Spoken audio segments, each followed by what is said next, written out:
que le Seigneur me donne la voix. Amen. Luc chapitre 10. Vraiment, on ne sera pas long. Après, je vais donner la parole à mon frère Ronan, aussi à mon frère aussi. On ne sera pas vraiment long parce que, voilà, demain c'est... On a encore le programme demain. Et pour que les gens puissent rentrer un peu plus tôt chez eux. Et je pense que dans ce que je vais dire, la sœur a reçu ça dans la... le Seigneur est passé par la sœur pour dire des choses en fait qui m'ont beaucoup aussi encouragé. Je pense que c'était la pensée du Seigneur. Dans Luc, mon frère, Luc chapitre 10, verset 38 à 42. Alors, Luc 10, verset 38 à 42, il est écrit, et en s'en allant, il arriva qu'il entra dans un village. Une certaine femme du nom de Martha le reçut dans sa maison. Et elle avait une sœur appelée Myriam, et qui, s'étant assise aux pieds de Yahushua, écoutait sa parole. Mais Martha était distraite par beaucoup de soucis de service. Étant survenue, elle dit, « Seigneur, ne se soucies-tu pas que ma sœur me laisse servir tout seul? Dis-lui donc de m'aider. » Mais répondant, Yahushua lui dit, « Martha, tu t'inquiètes et tu t'agites pour beaucoup de choses. Une seule chose est nécessaire, et Myriam a choisi la bonne part qui ne lui sera point ôtée. » Amen. Ici, en fait, il est question en fait de l'histoire de deux sœurs. Et vous savez, la parole de Dieu nous dit que nous ne laissons point de dire les mêmes choses, car cela est salutaire. Et la parole du Seigneur est réelle et vraie. La parole du Seigneur est oui et amen. La parole du Seigneur, c'est la véritable parole. On n'a pas de... On va prêcher la même chose. On va prêcher la sanctification jusqu'à ce que Yahushua revienne pendant son église. On va prêcher le retour du Seigneur. On va prêcher ça. Même ces gens nous mettent. Vous ne faisiez que parler du péché matin, midi, soir. Mais c'est ça qu'on va prêcher. On va prêcher, on va parler du péché tous les jours. Parce que c'est la parole qui guérit, c'est la parole qui restaure. Ici, il est question en fait de deux sœurs, de Marie et Marthe. Deux sœurs, deux chrétiennes qui ont reçu le Seigneur dans leur maison. Et lorsqu'elles ont reçu le Père, Yahushua, lorsque le Seigneur arrive dans cette maison, en fait, on voit une qui était remplie de soucis, qui était inquiète, qui passait plus son temps, elle était beaucoup plus agitée.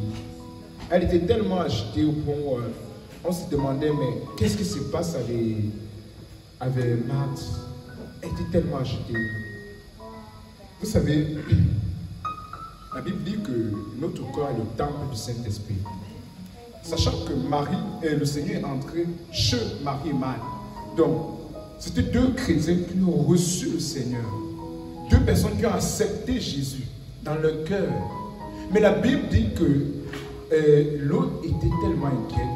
L'autre était tellement rempli de soucis. L'autre était, en fait, elle s'inquiétait tellement. Et l'autre était au pied du Seigneur. Vous savez, on a reçu Jésus, on a accepté le Seigneur. On a décidé de servir le Seigneur. On a décidé, en fait, d'abandonner le roi des rois. En fait, d'abandonner le monde pour suivre le roi des rois, autant pour moi. Et parce que le Seigneur, on a accepté le Seigneur. Et beaucoup ne connaissent même pas qui est Jésus. Je suis sûr que si le président Macron, il vient chez toi, je pense que tu n'auras pas la même attitude. Suis certaine. S'il vient chez toi, te rendre visite, tu n'auras pas la même attitude. Et ici, on voit en fait le Seigneur qui est venu rendre visite à deux chrétiennes. Et l'autre chrétienne était tellement dans les soucis. Elle ne savait même pas qui était venu rendre, en fait, qui était le Seigneur en fait. Elle ne savait pas. Alors que la vie était là. La vie était chez elle. Mais elle ne comprenait pas qui était Yahushua. Elle était remplie de soucis. Elle passait tout son temps à se soucier, à se poser des questions. Mais tu as la vie éternelle. Voilà pourquoi il est dit dans 1 Jean 3 que, à partir du verset 1, que vous voyez que grâce au Seigneur a fait ce que nous devenons enfants d'Elohim. Et dans Jean 1,12, il dit qu'à tous ceux qui l'ont reçu, les a donné le pouvoir de devenir enfants du Seigneur, lesquels sont nés, ni de la volonté de la chair, mais de l'esprit. C'est que nous avons reçu le Messie dans notre cœur. Nous avons reçu la vie éternelle. Nous avons reçu le Tout-Puissant. Mais malheureusement, notre manière, pour la plupart, de vivre montre qu'on n'a même pas encore accepté le Seigneur. On ne connaît même pas qui est Jésus. La plupart ne connaissent pas le Seigneur. Ils ne connaissent pas le Seigneur. Malgré des années, ils ne connaissent pas le Seigneur. Jésus restaure. Jésus délivre. Jésus guérit les cœurs brisés. Je vous assure, Jésus guérit. Et la Bible dit que l'autre sœur, elle était simplement au pied du Seigneur. Elle était assise devant le trône. Elle était là, elle cherchait le Seigneur. Tout ce qui l'intéressait, c'était d'écouter la parole du Seigneur. L'autre était rempli de soucis. Regardez ce que la parole nous dit dans le livre de... par rapport à la parole du Seigneur, la Bible dit que... Matthieu 13. Hein? Matthieu 13, oui. On va lire cette parole.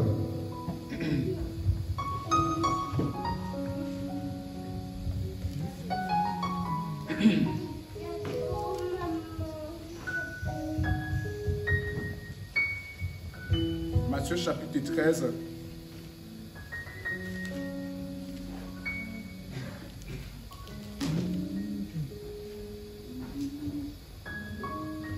À partir du verset 10, pour gagner en temps, Matthieu 13 à partir du verset 10. Et les disciples, s'étant approchés de lui dirent, « Pourquoi leur parles-tu en parabole ?» Et répondant, il leur dit, « Parce que il vous a été donné de connaître le mystère du royaume des cieux, mais qu'à eux cela n'a pas été donné. Car on donnera à celui qui a, et il sera dans l'abondance, mais à celui qui n'a pas, on ôtera même ce qu'il a. C'est pourquoi je leur parle en parabole, parce qu'en voyant, ils ne voient pas, et qu'en entendant, ils n'entendent pas, et ne comprenant pas. » Excuse-moi, prendre une fois à partir du verset 22. À partir du verset 22. Merci. Alors, et celui qui a reçu la sémence parmi les épines, c'est celui qui entend la parole d'Élohim, mais en qui les soucis de cet âge et la séduction des richesses étouffent la parole et la rendent stérile. Amen. Celui qui a reçu la parole, à cause des soucis, qu'est-ce qui se passe? Tu peux me dire, mon frère, à cause des soucis, qu'est-ce qui se passe? À cause des soucis, de cet âge et la séduction des richesses étouffent la parole et la rendent stérile. Ah, ça veut dire que ce qui rend ta vie stérile, c'est tous les soucis en fait. Les soucis viennent en fait étouffer la parole que nous avons reçue. Voilà pourquoi on peut être autant troublé.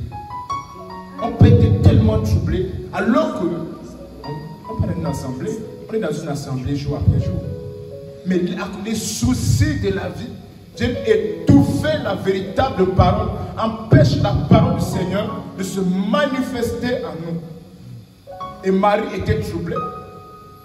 Marie était dans les soucis. Marie ne pouvait pas avancer à cause des soucis. Mais Marc, autant pour moi, merci. À cause des soucis qui venaient étouffer la parole. Et Marie était là au pied du Seigneur. Vous voyez, la femme pécheresse, l'histoire de la femme pécheresse.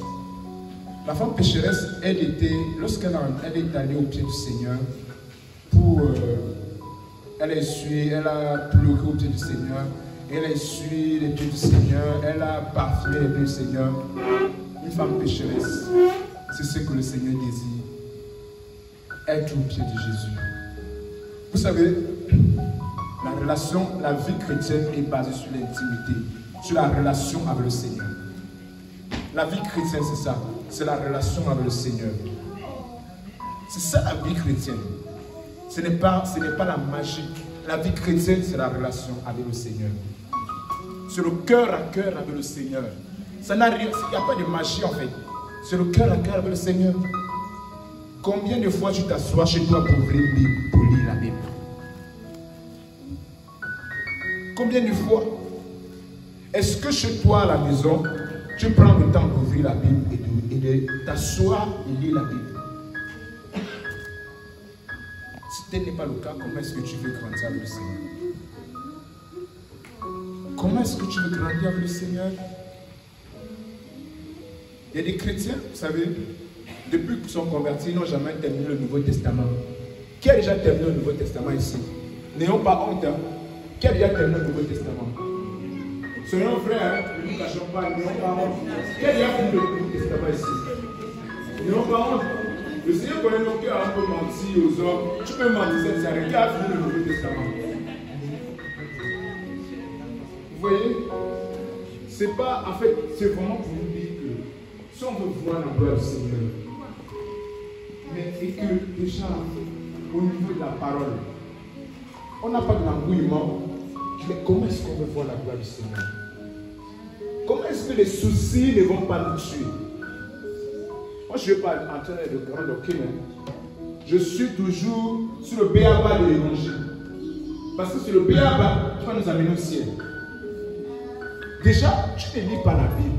Tu ne prends pas le temps à la maison d'ouvrir ta Bible et de lire et de la lire. Mais comment tu veux voir, tu veux les miracles, tu veux comprendre les mystères? Tu ne peux pas. Tu ne peux pas voir le Seigneur. C'est pas possible en fait que tu puisses vivre. Tu n'es pas là. Tu n'as pas le temps à la maison. Alors que je suis persuadé ici, tout adulte ici à WhatsApp, tout adulte ici est sur, je sais pas, Facebook, WhatsApp, Instagram, tout adulte ici. À moins que je me trompe. Mais on n'a pas le temps de lire de Matthieu à Apocalypse. Ne touchons même pas l'ancienne alliance. Juste ça. Vous savez, lorsqu'on s'est converti, je me rappelle à l'époque, j'étais avec une maman, elle nous disait, tous les matins, à 5 heures, on était là, devant la parole, chacun sa Bible. On disait livre par livre. On a fait pendant 1 an. En 1 an, on avait fini presque le Nouveau Testament. On ne courait pas, on n'allait pas à pas. En 1 an, on avait fini le Nouveau Testament. Là, on allait doucement parce qu'on était de nouveaux convertis. Mais aujourd'hui, ça fait plus de 3, 4, 5 ans. Tu n'as jamais lu ce qu'on appelle en gros le Nouveau Testament. Bon, je vais utiliser cette expression-là, le Nouveau Testament. Tu n'as jamais lu tout ça. Et tu te plains que ça ne va pas, ça. Mais comment est-ce que tu veux voir le Seigneur au quotidien dans ta vie? C'est pas possible. Les soucis vont prendre cette place-là dans ton cœur. La femme pécheresse, elle était au pied du Seigneur. Elle a pleuré. Elle a déversé tout au pied du Seigneur. Et le Seigneur a dit à cette dame, tous tes péchés te sont pardonnés. Le Seigneur avait pardonné cette dame. C'est ça la vie chrétienne. Avoir une relation avec le Seigneur. C'est ça la vie chrétienne. Avoir une relation. La Bible dit que Daniel, en fait, c'était presque le bras droit du roi. Mais le roi, excusez-moi, Daniel était le bras droit du roi. Mais la Bible dit qu'il priait 3 fois par jour. 3 fois.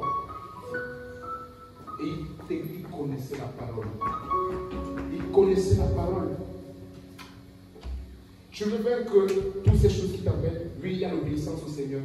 Mais il y a aussi toi-même t'asseoir avec le Seigneur à la maison pour chercher le Seigneur dans sa parole. Pour chercher Dieu dans la parole. Tu ne lis jamais ta Bible. Quand tu lis ta Bible, c'est vite fait. Moi, personnellement, je ne médite pas. c'est pas bon, c'est pas un péché, elle dit ça dans le smartphone.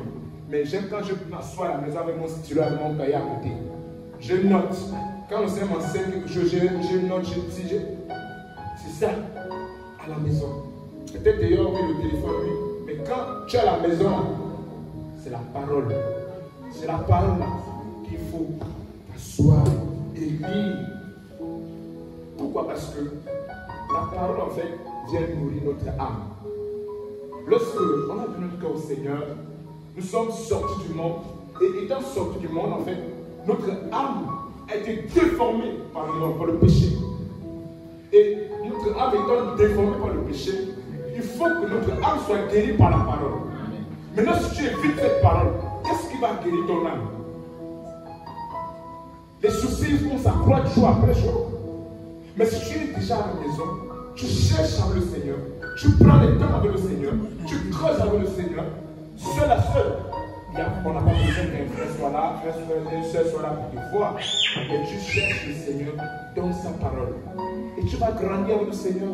Après 3, 4 ans, quand je donne les épreuves, tu dis, ah, la parole déclare que tout temps faut que je compte le mal de réussir à toi. Quand les faux prophètes ont envie t'enseigner, tu dis, non, la parole ne me dit pas.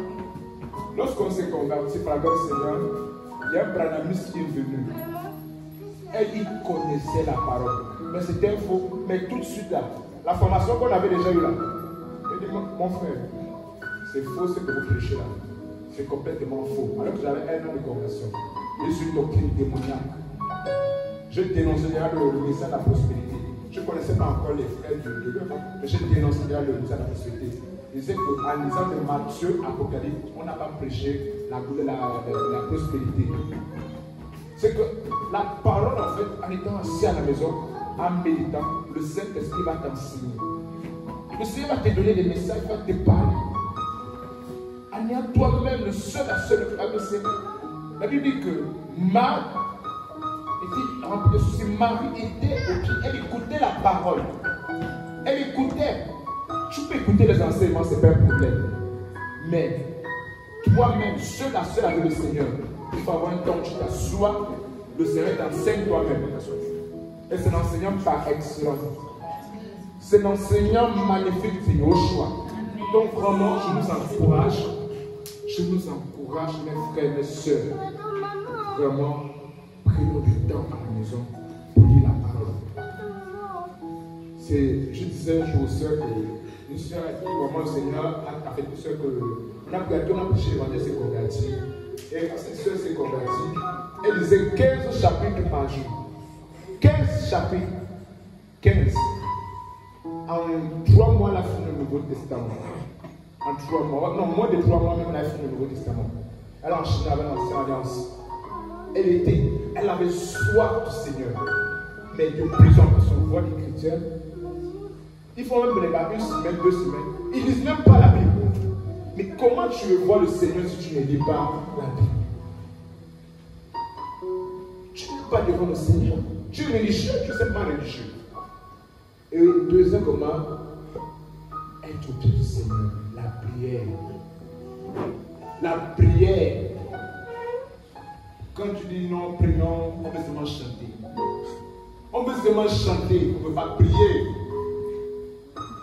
Être au pied du Seigneur. Et écouter, rester là en train de chercher le Seigneur la prière. C'est ce que le Seigneur désire, frères et sœurs. Aimons la prière.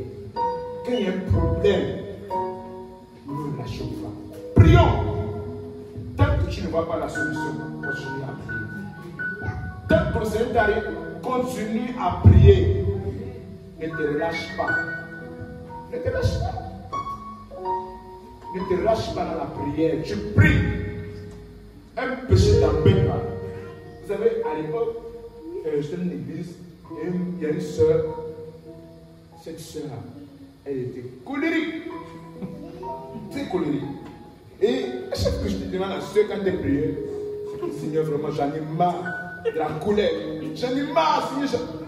En fait, elle exposait tout ça au Seigneur. Elle avait marre. C'est ça, en fait. C'est que quand il y a un problème, tu ne te lâches pas. Tant que tu ne vois pas la solution, tu pries. Tu pries.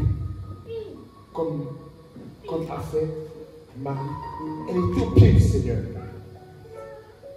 Elle est au pied du Seigneur. Quand tu te réveilles le matin, c'est quoi la première des choses que tu fais?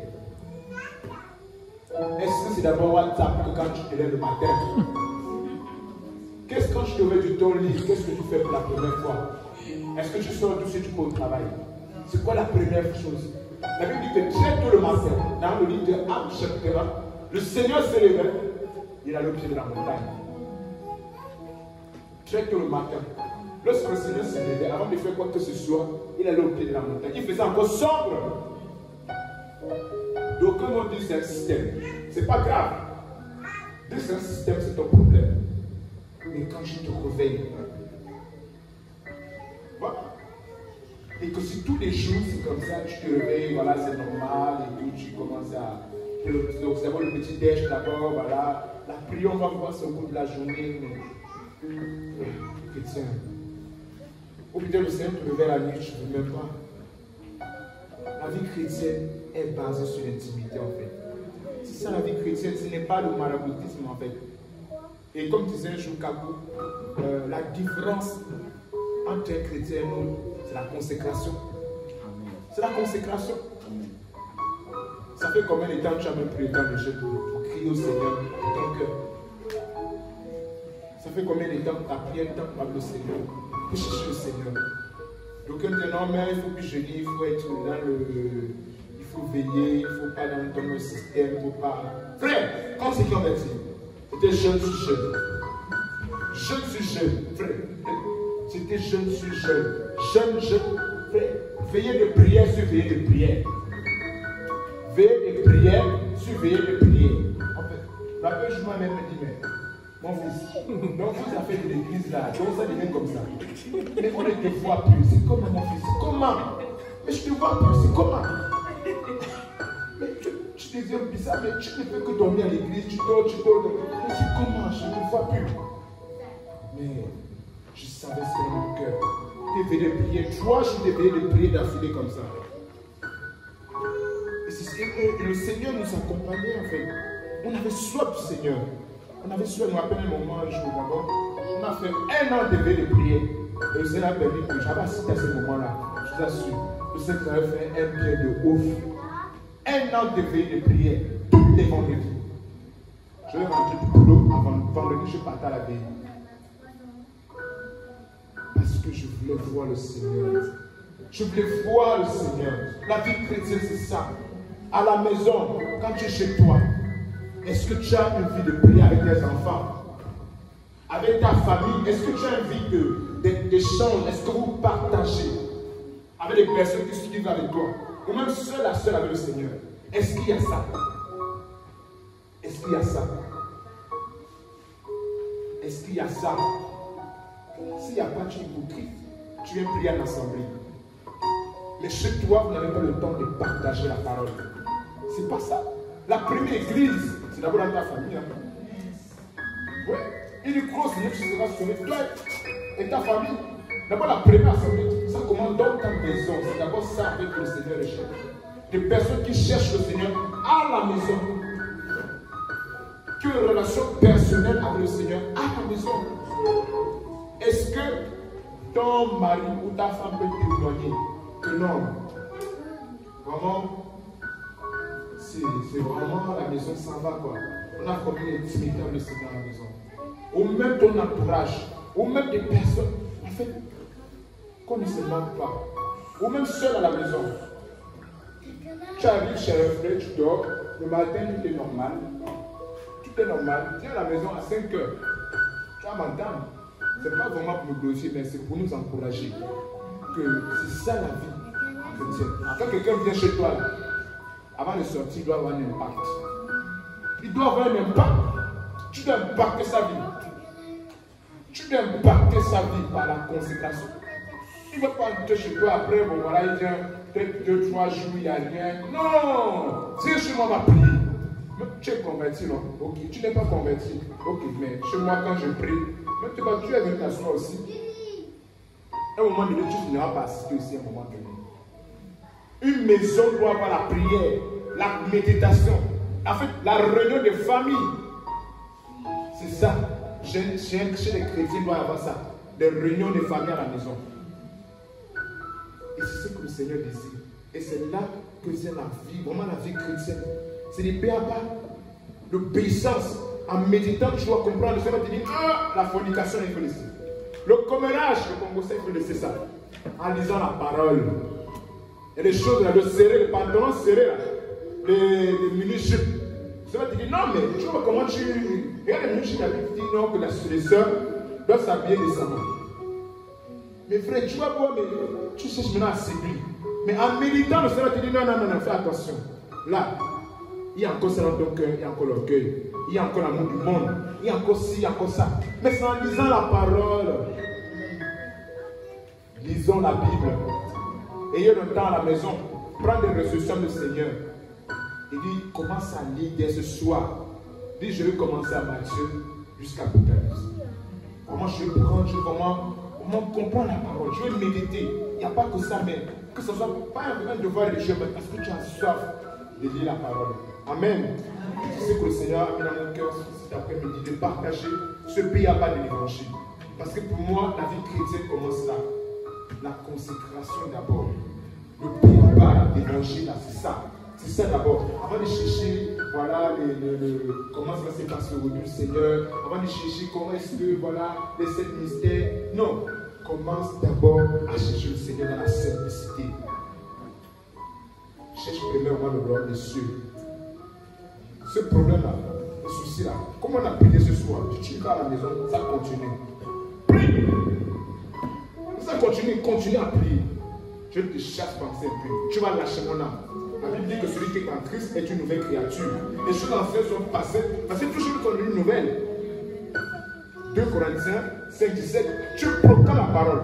Tu proclames la parole, tu proclames la parole, tu ne te lâches pas. Tu proclames la parole. Tu mérites, tu pries, tu mérites, tu pries. Et tu vas grandir avec le Seigneur. D'où vient la croissance spirituelle. Alléluia. Amen. Que le Seigneur bénisse sa parole. Amen.